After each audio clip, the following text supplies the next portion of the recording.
Toys. They can take over your house. How do you keep them organized? With some very easy tips and tricks. To start, we want to make sure that all of your kids' toys are easily accessible and that they can clean up and take out independently. I'm going to show you some tricks on how you can do that.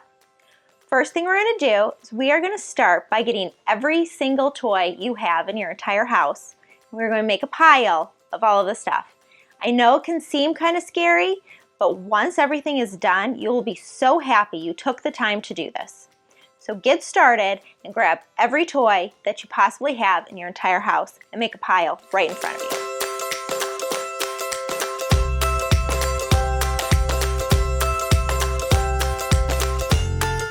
All the toys are in front of you. I know it's probably giving you some anxiety. It's giving me quite a bit too. But once everything's done, all of your toys will be organized. Your kids will be able to clean up after themselves, and you will no longer have mismatched or broken toys.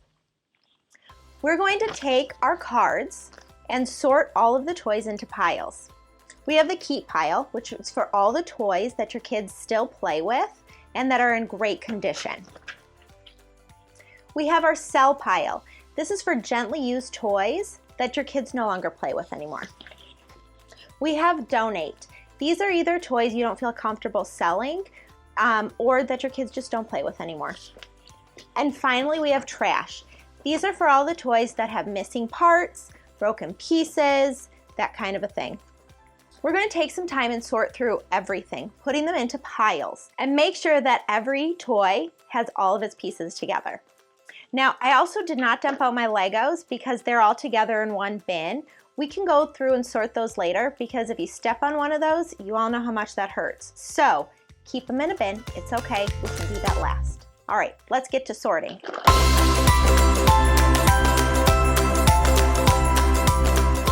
Everything's sorted. We have our trash pile, our keep pile, our donate, and our sell.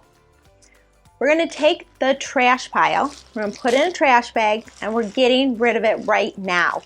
Do not feel bad about it. Don't even think about it. You have less toys, which means less clutter in your house. Take all your trash, put it in your trash bag. Ooh. All your pieces that are broken, that don't work anymore, all of that goes in your trash bag. Tape on your trash sign, and you're all set to go.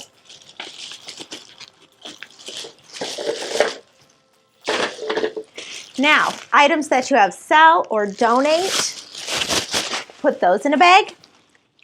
Are there any items that your children no longer play with, get on your nerves, or that are just broken or missing a lot of pieces? Those are good things that you can donate or try and sell. Depends on the store location, like these. We don't have all the pieces to them, so they have to go.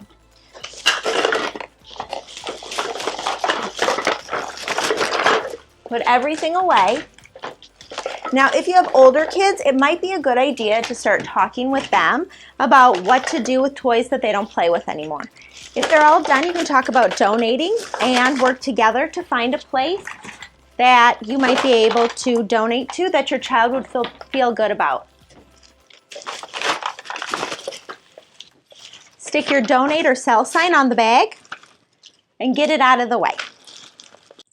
We are going to start sorting these toys into different categories based on what they are. I strongly suggest keeping games and puzzles in baggies. That way, if the kids try and step on the box or rip the box, you don't have to worry about losing pieces. They're all together in bags. Some of the bags I like are laundry bags. They're perfect for bigger board games. Smaller bags like this, they're travel size bags that can hold things. They're perfect for games like memory or some of the smaller piece games. These make great storage items that can fit in any size bin that's perfect for your space. Now we're going to start going through everything and grouping them all together. So put all of your Mega Blocks together, all your Legos together, all your cars and trucks together, dolls together. You get the idea. So let's get to work on sorting all of the toys that you're going to keep.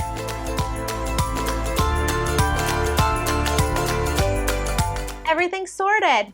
I have my Mega Blocks, my Legos, little people, stuffed animals, kitchen stuff, tools, cars and trucks, and some of the bigger pieces for our train. The majority of our train pieces are actually in our train table, and so I made sure that the only things that were in there are train pieces. So now we're going to talk about bins and how to store these items. You want to look at what you have and figure out an appropriate storage solution. You don't want something that's way too big because then a lot of stuff gets cluttered in one space and you won't be able to find things as easily. But you also don't want to find a bin that's too small and stuff just pours over. So you want to keep all of your kids' toys categorized into one bin. These bins are from Target. I think they're fantastic. Another option, IKEA has some really nice bins that are about this size. They're perfect for Mega Blocks, dolls, and cars and trucks. Also, some of the Lego stuff works really well in those type of bins as well. Some other things I like to do with dolls is to create kind of like a toy chest. We have kind of a baby basket. I like to store all of the baby toys, like the stuffed animals and stuff, in that baby basket. That way it's easy, it makes sense, and the kids are able to figure out where things go. So we're gonna start. I'm gonna start by putting away the Mega Blocks. All of the Mega Blocks are going in one bin. That's it. That's the only thing that goes in there. I'm not mixing in Legos. I'm not mixing in cars and trucks. Strictly just the Mega Blocks. All go in one bin. You want to do this by keeping it this simple so that your kids are able to find things and clean up quickly.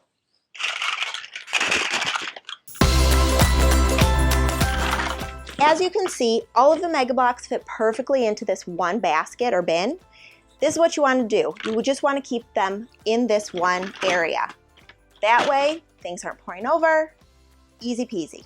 We're going to continue to do this with the rest of the items using the bins that work in your space and that work with your items. So all of my cars and trucks, they're going to go in one bin. I'm going to put all my blocks in one bin. I have some sorting toys. All of those sorting toys can go in a bin together. We're going to do that so that I know that that is sorting toys and I can do some of those activities with my kids as we're playing.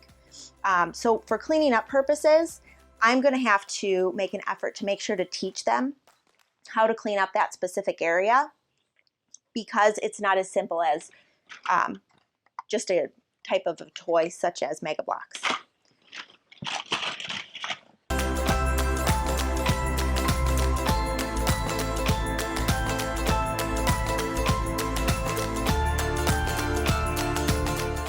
So everything is sorted into different bins that fit the needs of your different child's toys, but you always have some outliers, like some of these bigger toys or like the farm type of things. These type of toys work really well if you store them on the ground or underneath something. I like to store some of my son's cars under our train table. He's able to get them, but they're not in the way and looks nice when everything's all cleaned up. So that's where these toys are going to go when we're all done organizing. Now it's time to focus on labels. Each bin should have a label, and it needs to be age appropriate for your child. If your child is younger and can't read yet, it might be a good idea to take pictures of what's in each bin and hang it on the bin. Another option you could do is to write on every single bin. I love to use name bubbles, labels. They work perfectly because you can wipe off whatever it is. So if you are in a smaller space, it might be a really great idea to use wipe off labels. That way you can switch out the bins frequently so you don't have all of your toys in one area at one time. Your children will love playing with different toys. If you do it weekly or monthly, they won't know and they'll think your toys are brand new. Perfect solution. For my kids, we need pictures. I took pictures of what is in every single bin, and now I'm going to laminate each one of these labels. We're going to start with my Scotch laminator, and I'm going to laminate each one of my pictures. I'm going to grab my sturdy cardstock, place the picture on the cardstock, and then we're going to cut around the picture.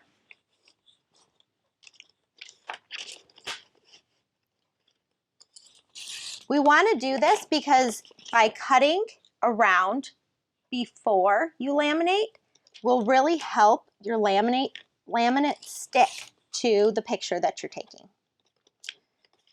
Then one more cut.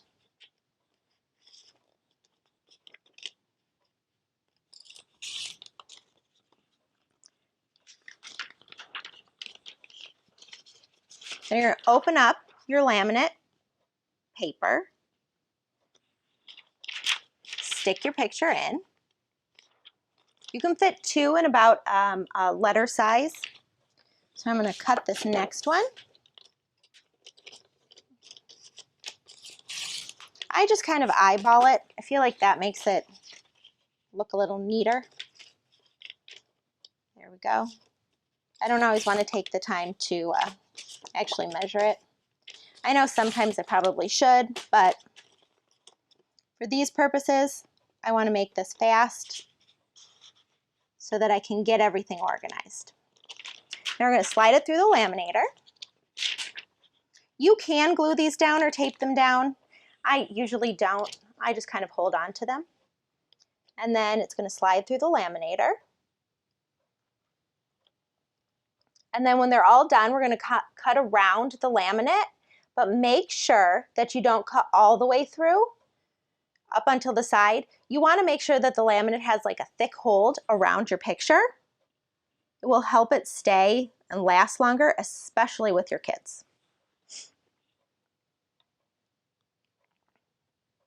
So it's going to come out hot. Just be aware of that. It's totally fine to cut right away. There is no problem with that. And it's almost done.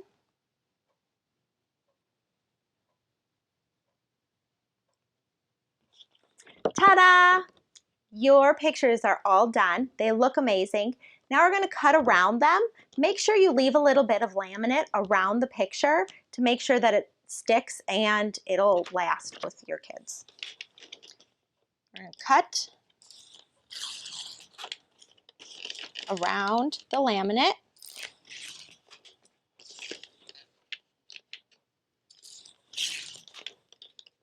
Now I use a paper cutter. You can also use scissors.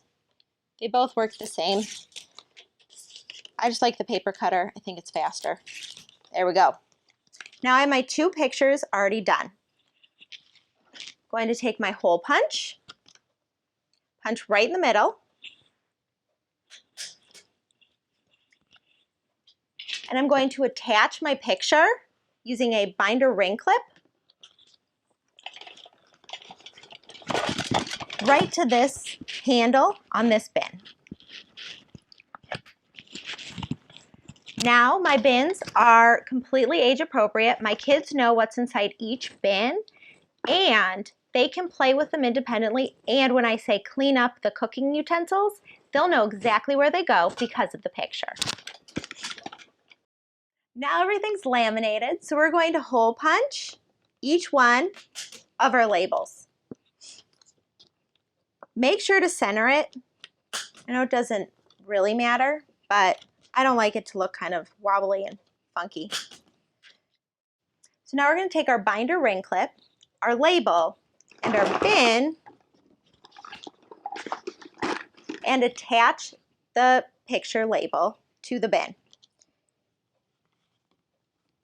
I like to get bigger ring clips. I feel like it doesn't pull on the picture as much. So we're going to do this for every single one of your bins. Now I broke up my play food and play food equipment. My children really like to play with our old spatulas and ladles. So I have a special bin just for that. Makes it easier for the kids to find it. Now, here are my mega blocks.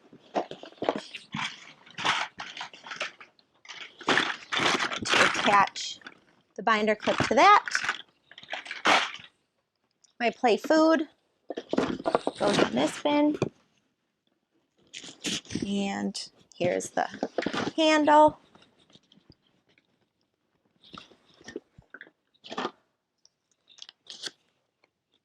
I have my little people. That goes here. There we go. All right. Cars and trucks, tools, I have blocks. All of those things get labels. Okay. Finish up with my sorting.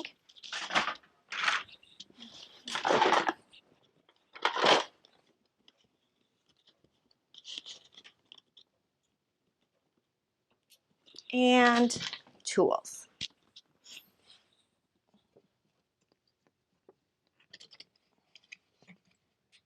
There we go. Now that all the bins have labels on them, I'm going to start putting them away. I want to make sure that they're easily accessible to my children and that they are able to get them independently.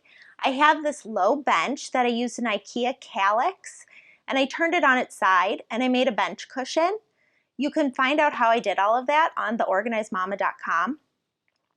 But I'm going to start putting all of these back away. I want to make sure that all of our food for the kitchen is close to our play kitchen. I want to make sure that all of our little people are close to where I'm storing our little people furniture. I am going to be very thoughtful about how I put these away so that my kids know where to find things easily and that it makes sense. So let's start by putting away the food next to the kitchen. I'm going to move this bin so I can put the cooking equipment away. Oops.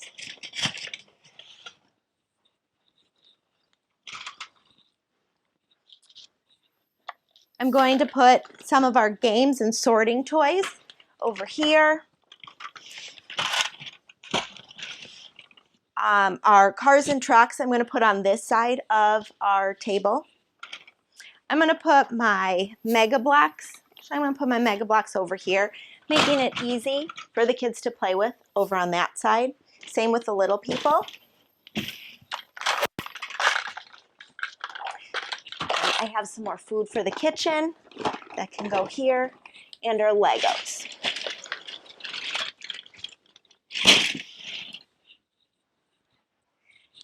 Now I have our bigger toys that I need to also find a spot for. Like I said, I like to store these under the train table. I think it works really well for us and in our area that we have here.